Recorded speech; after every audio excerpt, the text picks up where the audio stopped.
Super excited and honored to share another purpose journey and story with you all today. Just like the others, I will hear this story for the first time and so honored. Thank you so much for joining us today, Liz. Really honored to have you here with us. If you want to just share where you're from, where you are in the world, we would love to hear. Hi, Rose. Thanks for having me. I am in New York City. I'm in All Manhattan. right, beautiful. Okay, so let's jump right in. So I would like you to take us back to the first moments that you got clear on your purpose. And even in those moments, those aha moments, even if you weren't clear then, looking back is always 2020, you can see, okay, that's where my journey started. And lead us up to where you are today. And I'm so excited. The floor is yours. Please begin your purpose story. Okay. Um, I my so I was reading an article about the plight of laying hens.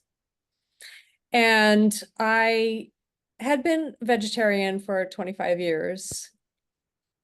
Um, and I was vegetarian for the animals, not for my own health or whatever, but for the animals.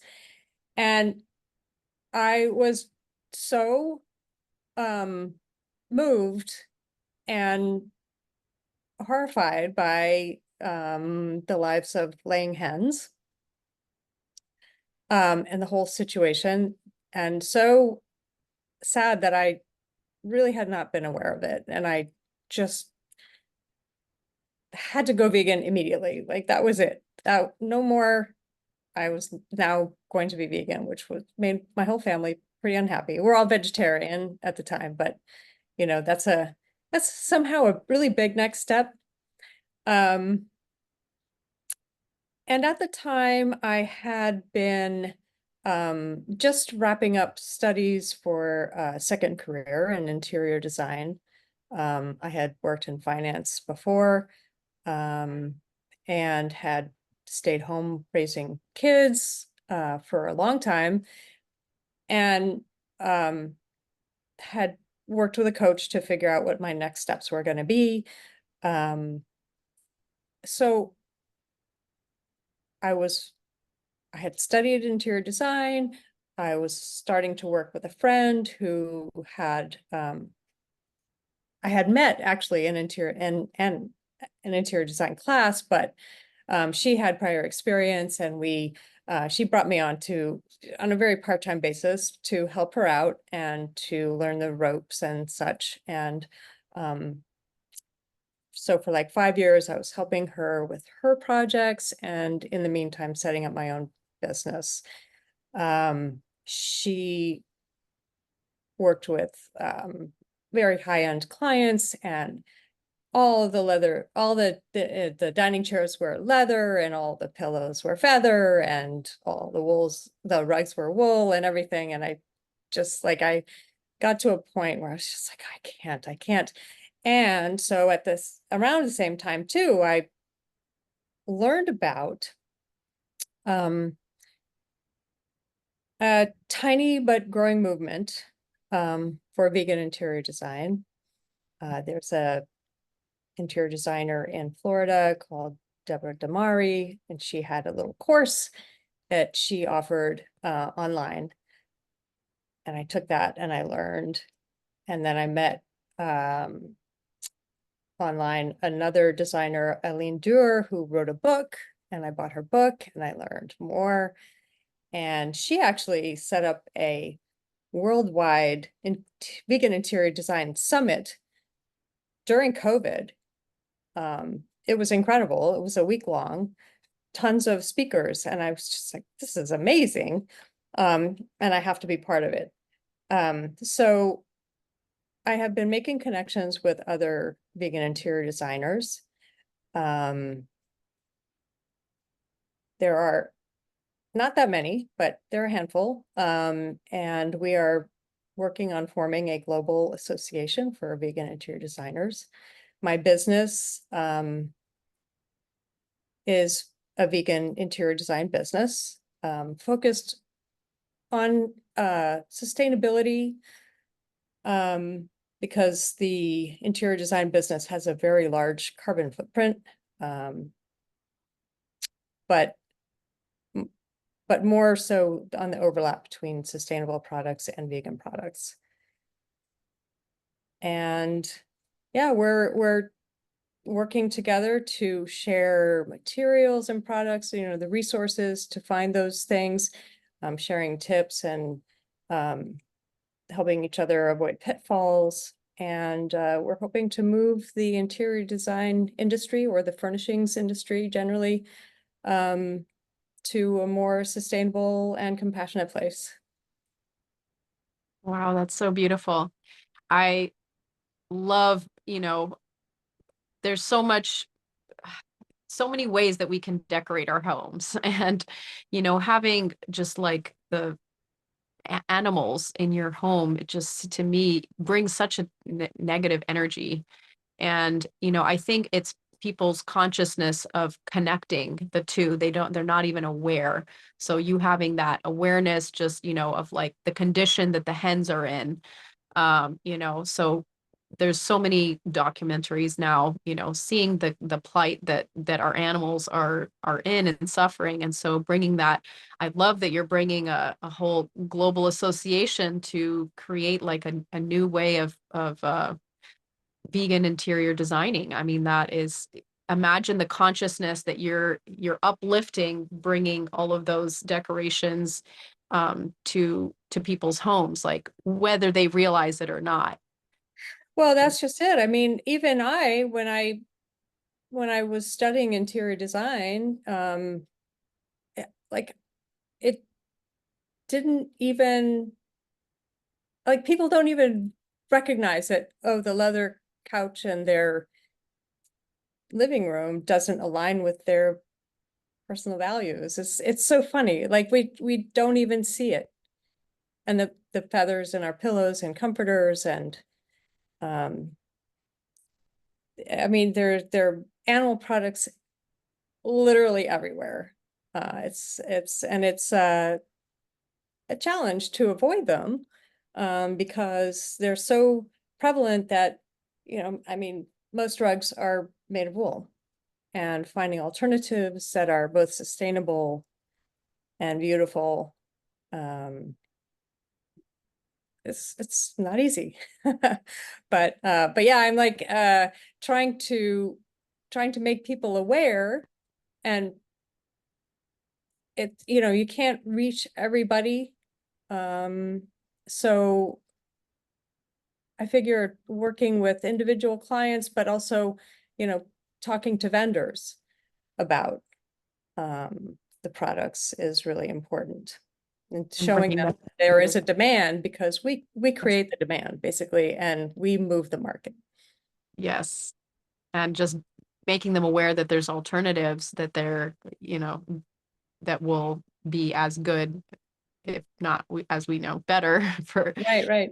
raising their consciousness. Yes, So I mean, like if you really think about it, like we know that raising cattle for meat is not ecologically friendly, but the leather business is, people say, oh, well, it's just using what's left over after the meat industry, but that's not actually the case. The leather is more profitable, so it's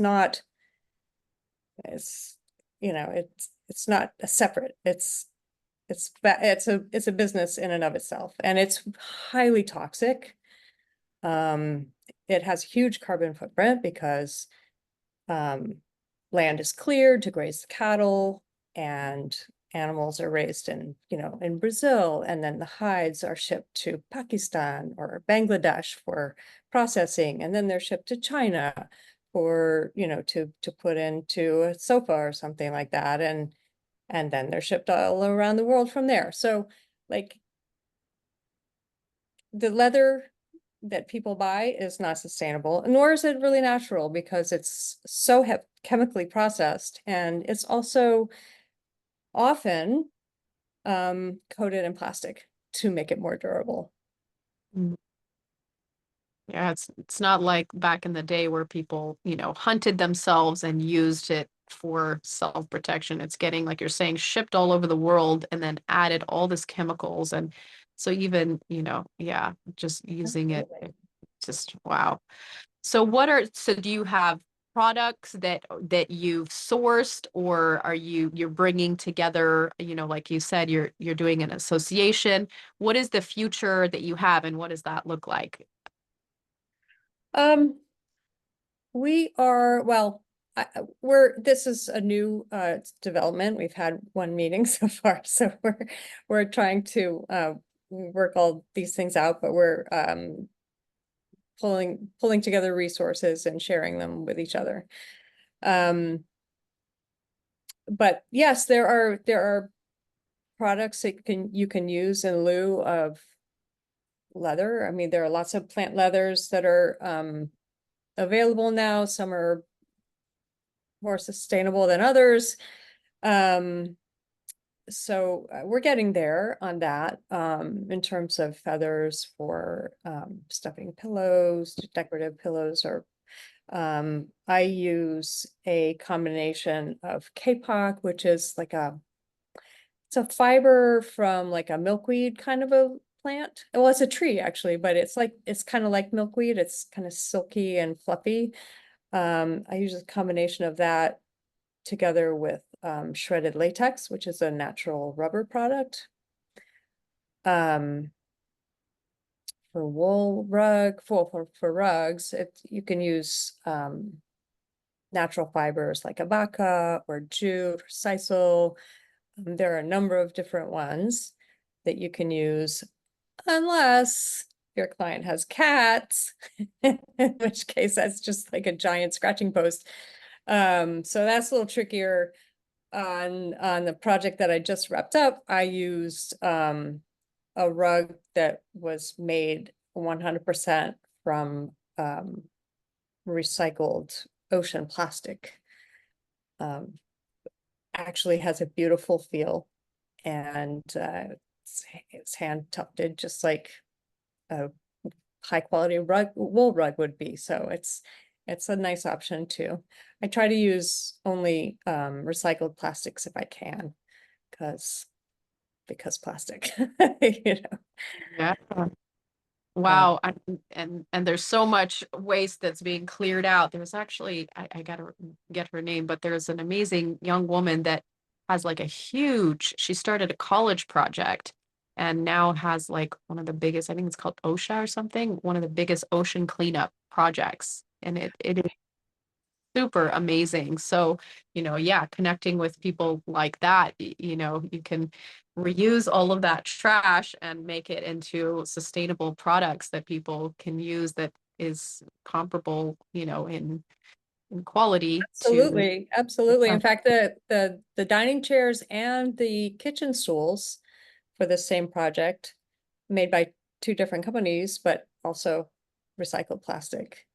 Um, so it's amazing what they're able to do right now with that. And the more we can divert from garbage to useful products, beautiful, long lasting. I mean, we know plastic lasts forever, so these products are, high quality in that sense. They won't be thrown into the landfill in 2 years.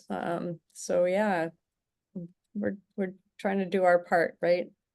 Yes, what a big impact to recycle these these materials that are going to be around for a long time and keep on reusing them. And in this consumer age, helping people to guide their consumerism to at least use things that are not serving us.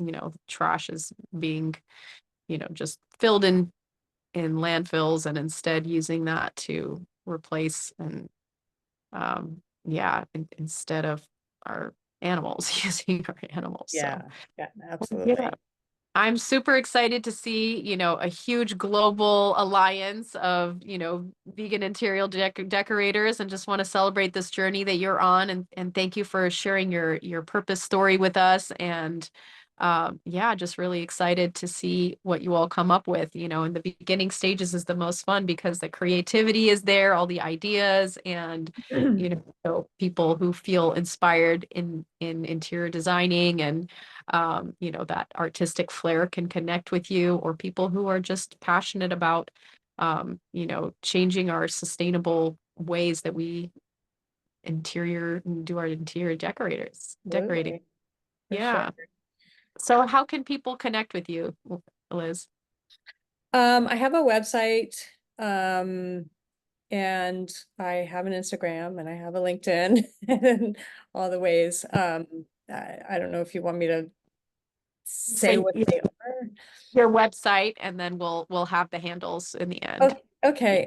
My website is, my company's name is ECC Interiors. It's not very creative. It's just my initials. ECCinteriors.com is my website. And yeah, I'd love to connect with anybody who has, a passion to make the world a better and more compassionate place. Beautiful.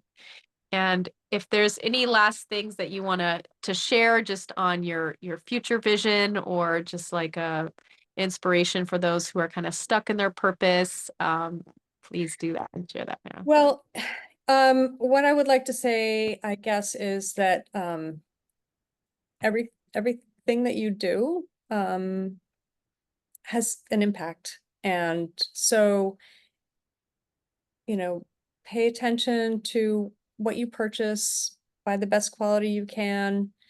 Don't throw stuff away, recycle or give away, donate. Yeah, just be aware, and you'll make an impact, a positive impact on the world. And together we can do better. We can do so much better. Absolutely. It all starts with the little things, just making little conscious changes on the daily life, you know. For Um, sure.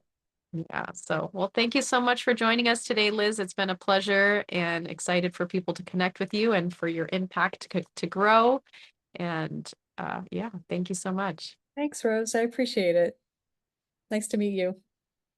Yeah.